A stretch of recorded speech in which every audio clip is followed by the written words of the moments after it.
Assim como a gente pode decompor um vetor de forças numa direção arbitrária, a gente também pode decompor um tensor de tensões numa direção arbitrária. É importante saber calcular tensões em planos diferentes dos planos coordenados x, y, porque a maior tensão em um ponto nas direções x, y, z não necessariamente é a maior tensão naquele ponto. É importante achar para cada ponto qual é a maior tensão e em qual plano ou orientação ela ocorre. Ou ainda às vezes é necessário achar as tensões atuando numa orientação qualquer em um ponto. A decomposição de tensores é diferente da decomposição de vetores. Tem vários métodos para a decomposição de tensores. Nesse curso a gente vai usar o círculo de Mohr. O círculo de Mohr é uma representação gráfica da transformação de tensões em direções quaisquer. Considera aqui um estado plano de tensões em um ponto, dado pelas tensões σxx, σxy e σyy. O círculo de Mohr nesse ponto é um círculo centrado em x0 e com raio R. O centro do círculo é x0 igual a σxx mais σy sobre 2 e y igual a 0. E o raio do círculo é R igual a raiz de σxx menos σy sobre 2 ao quadrado mais σxy ao quadrado. Então as propriedades do círculo de Mohr, o raio e o centro, são calculadas a partir do estado de tensões original, quer dizer, a partir do estado de tensão na direção dos eixos coordenados. No eixo das abscissas, a gente tem tensões normais transformadas, sigma n', e no eixo das ordenadas, a gente tem tensões desses elementos transformadas, sigma t'. Então, qualquer ponto desse plano envolve uma combinação de tensões normais desses elementos, ou tangenciais. O que o círculo de Mohr representa é o lugar geométrico de todas as combinações possíveis de tensão normal desses elementos para aquele ponto do sólido. Por exemplo, o estado original de tensões, orientado na direção x, y, deve estar contido sobre esse círculo. Aqui eu chamei esse estado original de ponto A. Esse representa o ponto A, cuja face aponta na direção de x e que está sujeito à tensão normal σxx e à tensão tangencial σxy. As coordenadas do ponto A são σxx em x e σxy em y. Essa tensão normal nesse exemplo é positiva, essa tensão desses elementos nesse exemplo é positiva. Então aqui está sobre o círculo de Mohr no plano original de tensões, o plano A. Mas qualquer outro plano com orientação arbitrária θ-AB vai também estar sobre esse círculo. Aqui o plano B com orientação θ-AB também está sobre o círculo. Nesse plano, a decomposição de tensões resulta numa tensão normal σxx' positiva e uma tensão tangencial σxy' negativa. Então, no círculo de Mohr, esse plano B está sobre algum ponto aqui, sobre o círculo, de forma que σxx' é positiva e σxy' negativa. E aqui outro exemplo, numa orientação qualquer θ-AC, a gente pode ter um plano C. Nesse plano C, a decomposição de tensões resulta numa tensão normal, que nesse caso, por acaso, deu negativa. Então está aqui no círculo, no quadrante negativo da tensão normal, e numa tensão desses elementos positiva, então está aqui no círculo, no quadrante positivo da tensão desses elementos. A gente também pode determinar a orientação desses planos transformados usando o círculo de Mohr. O ângulo entre estados quaisquer no círculo de Mohr é o dobro do ângulo no estado físico e no sentido oposto. Então veja esse exemplo. No estado físico, para ir do plano A até o plano B, eu precisei girar o sistema de coordenadas num ângulo θ-AB no sentido anti-horário. Isso quer dizer que no círculo de Mohr, o plano B está separado do ponto A de um ângulo 2θ-AB no sentido horário. No estado físico, para ir do plano A para o plano C, eu precisei girar o sistema de coordenadas de um ângulo θ-AC no sentido horário. Isso quer dizer que no círculo de Mohr, A e C estão separados por um ângulo 2θ-AC no sentido anti-horário. Também fica fácil achar quem são esses ângulos analisando o círculo de Mohr. O ângulo θ-AB pode ser encontrado facilmente analisando esses dois triângulos aqui. θ-AB é esse ângulo alfa mais esse ângulo beta. Para achar alfa, a gente pode analisar esse triângulo aqui. O cateto adjacente tem esse comprimento, que é a coordenada x do ponto A menos x0, ou seja, σxx menos x0. E o cateto oposto tem esse comprimento, que é a coordenada y do ponto A, σxy. E a hipotenusa é o raio do círculo que está descrito aqui. Você pode achar esse ângulo da forma que for mais conveniente. Por exemplo, o seno de alfa é o cateto oposto sobre a hipotenusa, quer dizer, sigma xy sobre r, ou tangente de alfa, cateto oposto sobre cateto adjacente, quer dizer, sigma xy dividido por sigma xx menos x0, e por aí vai.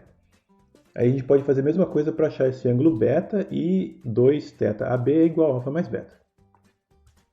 Uma vez desenhado o círculo de Moore, fica fácil ver graficamente a relação entre os estados de tensão em planos diferentes.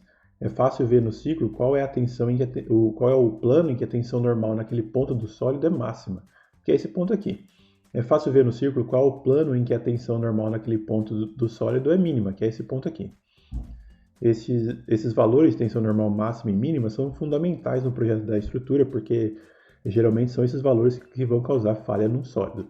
É importante determinar não só o valor dessas tensões, mas também a orientação, o plano em que ela ocorre. Essas tensões recebem o nome especial de tensões principais. Então aqui σ1 e σ2 são as tensões principais, e o plano em que elas ocorrem são chamados de planos principais. Uma vez construído o círculo de Moore, é trivial achar o valor das tensões principais. Se esse é o centro do círculo e esse é o raio, então σ1 é x0 mais r. σ1 é a soma desses dois termos aqui. E se esse é o centro do círculo e esse é o raio, então σ2 é x0 menos o raio. Para achar o plano em que essas tensões principais ocorrem, isso é, os planos principais, a gente pode analisar os ângulos como eu fiz antes. Aqui eu chamei de A o estado original de tensões, quer dizer, o plano de tensões orientado na direção de x. E eu não sei exatamente onde cai o ponto A, só sei que é em algum lugar do primeiro quadrante, porque σxx e σxy são positivas. Então eu coloquei aqui. O ângulo entre o plano A e o plano principal σ1 eu chamei de 2θ1. Aqui ele está no sentido horário a partir de A. Isso quer dizer que o plano principal, no estado físico, está a um ângulo θ1 no sentido anti-horário. É nesse plano que vai ocorrer a maior tensão normal desse sólido, e o valor dele a gente já calculou.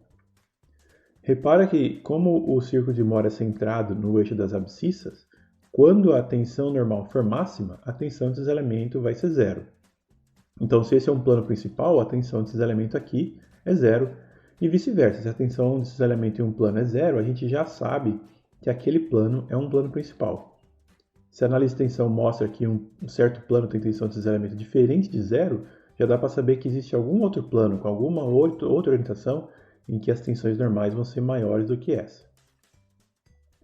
E aqui de novo, para achar o plano principal 2 a partir do estado de tensão original A, eu posso achar um ângulo 2θ2 no sentido anti-horário. Isso quer dizer que o plano principal 2 está um ângulo θ2 no sentido horário a partir do plano A. Nesse plano, para esse caso particular do ciclo de Moore, eu achei que essa tensão normal é negativa. Então está aqui, negativa, e a tensão desses elementos é zero. Veja a consistência entre os planos no círculo de Moore. Se eu girar 180 graus a partir de σ1, em qualquer sentido, eu chego no plano σ2. Isso quer dizer que no estado físico, se eu girar 90 graus a partir de σ1, eu encontro o plano σ2 e vice-versa. A gente pode também usar o ciclo de Moore para achar onde as tensões de cisalhamento são máximas.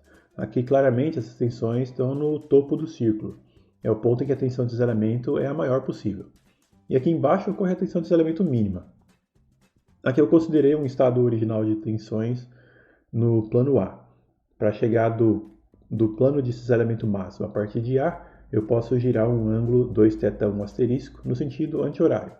Isso quer dizer que esse plano, no problema físico, está um ângulo θ1 asterisco do plano A no sentido horário. Nesse plano, a gente encontra uma tensão de cisalhamento positiva, que é a tensão de cisalhamento máxima σxy max, que é fácil ver que ela é igual ao raio do círculo. E uma tensão normal, que é esse valor σxx igual a x0. Nesse caso particular, essa tensão normal é positiva. Veja que, diferente do plano principal, em que a tensão de cisalhamento é zero, no plano de cisalhamento máximo, a tensão normal não é necessariamente zero. Ela vai ser sempre igual a x0, que é a posição do centro do círculo, porque a tensão de cisalhamento máximo sempre está no topo do círculo, quer dizer, sobre x0. Para achar o ângulo 2θ1 asterisco, eu posso analisar esse triângulo, cujo cateto adjacente é a ordenada do ponto A, σxy, cujo cateto oposto é σxx menos x0, que é a abscissa do ponto A menos x0, e cuja hipotenusa é o raio do círculo. Ou eu posso usar esse triângulo em vez disso e observar que 2θ1 asterisco é 90 graus menos esse ângulo aqui. Tanto faz. Uma vez colocado de forma gráfica no círculo de Mohr, a gente usa o que for mais conveniente. E aqui, por fim, para achar a tensão de cisalhamento mínima. Para achar o plano de cisalhamento mínimo, eu posso partir do ponto A e girar 2θ2 asterisco no sentido horário, que significa girar θ2 asterisco no sentido anti-horário. Nesse plano, eu acho uma tensão de cisalhamento negativa, cujo valor é menos R, menos o raio. Então aqui está no sentido negativo, no sentido de menos Y, e uma tensão normal positiva igual a x0.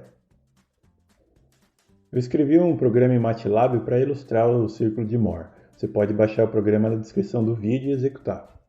No topo do programa, você pode entrar com o tensor de tensões no estado plano. Então aqui tem a tensão σx, σy, as tensões dos elementos σxy. E essas precisam ser iguais para satisfazer a simetria do tensor de tensões. E daqui para baixo você não precisa mexer. O programa vai calcular o centro e raio do círculo e plotar o círculo de Mohr para o estado que você informou e também a interpretação desse estado de tensão no problema físico. Para executar é só apertar F5. Primeiro eu tenho aqui o estado original de tensão sobre o círculo, esse ponto cinza. Tensão normal σx igual a 2, a tensão dos elementos σxy igual a 3, são os dados que eu passei. Então aqui está o estado físico com as tensões alinhadas de acordo com os eixos coordenados. Σxx na direção de x e σxy positiva na direção de y. O centro do círculo de Mohr nesse caso deu 0,5, um valor positivo, e o raio deu 3,35. Você pode apertar a seta no teclado, seta para a direita e esquerda no seu teclado para rotacionar esse estado físico. Agora esse ponto preto representa o estado transformado. O ângulo entre esses dois estados é 2α. Veja que no problema físico esse ângulo tem metade do valor e no sentido oposto. Aqui tem o 2α no sentido horário, então no estado físico tem o α no sentido anti-horário. Veja que conforme eu giro esse ponto, a tensão desses elementos vai diminuindo, como você pode ver também pela diminuição do comprimento da seta no plano físico. E a tensão normal vai aumentando, como você pode ver pelo aumento do comprimento da seta no plano físico. Até que eu atinja esse ponto em que a tensão normal é máxima, e nesse ponto a tensão desses elementos é zero. Esse é o primeiro plano principal, σ1. Nesse caso particular, para o estado de tensão que eu considerei, a tensão nesse ponto é 3,85, que é a tensão normal máxima nesse ponto do sólido. O ângulo entre o estado cinza e a decomposição das tensões desse plano transformado, nesse caso particular, é 63 graus no círculo de Mohr no sentido horário, que quer dizer 31,5 graus no sentido físico, no sentido anti-horário.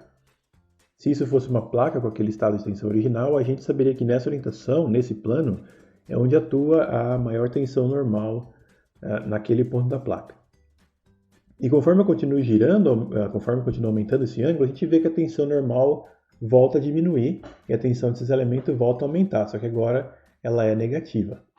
Até que eu chego nesse ponto, que é a parte inferior do círculo, onde a tensão desses elementos é a menor possível.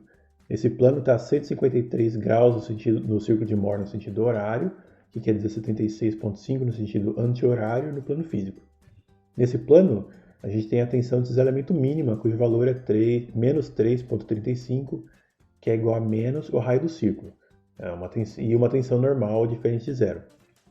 O valor exato aqui é σxx igual a 0,5, é que esse programa está mostrando um valor aproximado aqui porque ele está usando só valores inteiros para os ângulos. Mas a gente sabe que os planos desses elementos máximo e mínimo caem sobre o centro do círculo, que nesse caso particular é x0 igual a 0,5. Eu posso fazer aqui também no sentido contrário. Aqui a gente vê que o ângulo entre o estado original cinza e o estado transformado preto é no sentido anti-horário.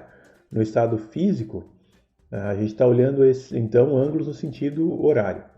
Aqui eu atingo o plano de cisalhamento máximo, no qual a tensão desses elementos σxy é o raio do círculo, 3,35, e a tensão normal σxx igual a x0 igual a 0,5. Então aqui de novo está um valor aproximado. Eu posso achar também um plano em que as tensões normais são zero. Se eu continuar aumentando esse ângulo, eu vou ver aqui que nesse ponto a tensão normal fica zero. Aqui eu estou sobre o eixo das ordenadas. Nesse ponto a tensão desse elemento é positiva, igual a 3,32, e a tensão normal é zero. Aqui de novo um valor aproximado, porque esse programa só mostra ângulos inteiros. Mas você pode calcular na mão qual é o o ângulo que dá a tensão normal é exatamente igual a zero aqui, para esse caso. E aí, conforme eu continuo a aumentar o ângulo, eu começo a entrar nesse setor do círculo de Moore, em que as tensões normais são negativas. As tensões de isolamento vão diminuindo, a tensão normal vai aumentando, quer dizer, vai ficando mais negativa, até que a gente atinge esse ponto em que a tensão normal é a mais negativa possível, que é menos 2,85, a tensão de isolamento é zero. Esse é o outro plano principal. A orientação dele é essa, ele está a um ângulo 58 graus em relação ao estado original. Nesse caso particular de estado de tensão, a gente tem um círculo de Moore que tem uma porção negativa e uma positiva. A gente pode ter casos em que o círculo de Moore é inteiro positivo, quer dizer que todas as tensões normais são positivas.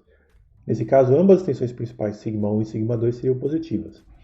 Ou a gente pode ter um caso em que o círculo de Moore é inteiro negativo. Você pode experimentar com esse programa e variar o estado de tensão para ver o que acontece.